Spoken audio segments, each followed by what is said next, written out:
welcome. You're watching NewsX on YouTube. I'm Shivani Singh and I'm joined by my colleague Sandhini. Today we'll be discussing how the terms of reference for the 8th Pay Commission have been approved by the cabinet. Now understand viewers that this is really important because almost 59 lakh people, government employees will be impacted by this, and also 69 lakh pensioners will be impacted by this. Could you tell us some more details about this, So Sandhini? basically this revamp of the government salaries is happening after a decade. So it's quite important, and it becomes important because as the salaries in government sectors rise, that is also reflected in the private sectors. So because due to the inflation and the current market condition and the rise in the prices, this sort of increase in income for the government employees is extremely necessary. Could you give us a timeline of when this entire commission will actually submit a report, or what its recommendations might be? So basically, the Union Cabinet has started with this. They've approved the reference, and the meeting is Schedule. the schedule they're is given it a 10-month period. 18 to months submit. actually. 18 months. Okay. The process is going to take 18 months, All but right. the recommendations will be retrospectively implemented from January 1st, 2026.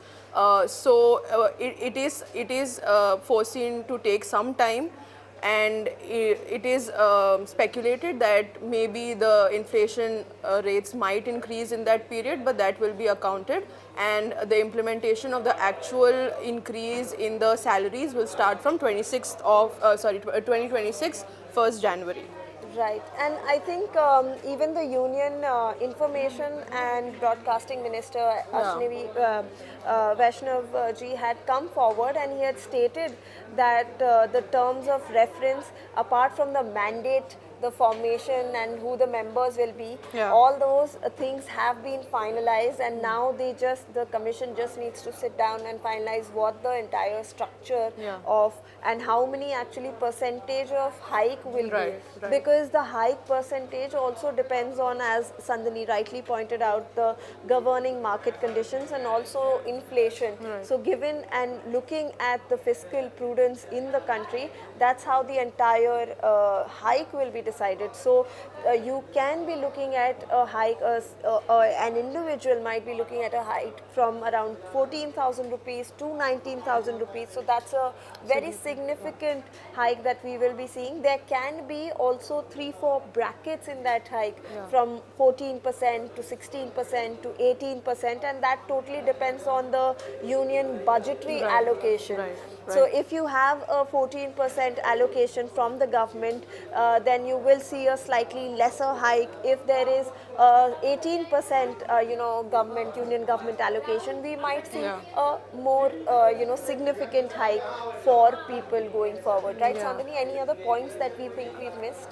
The most important point I think we should tell is the fitment factor. So fitment factor is the digit with which the salaries will be multiplied. So in the last revisal, the fitment factor was 2.57. So all the salaries were multiplied by 2.57, and that is how the increase happened. This year, the 8th Commission is thinking to the conservative range will start from 1.92, and the optimistic range is 2.86. So that's a very significant increase in the salaries.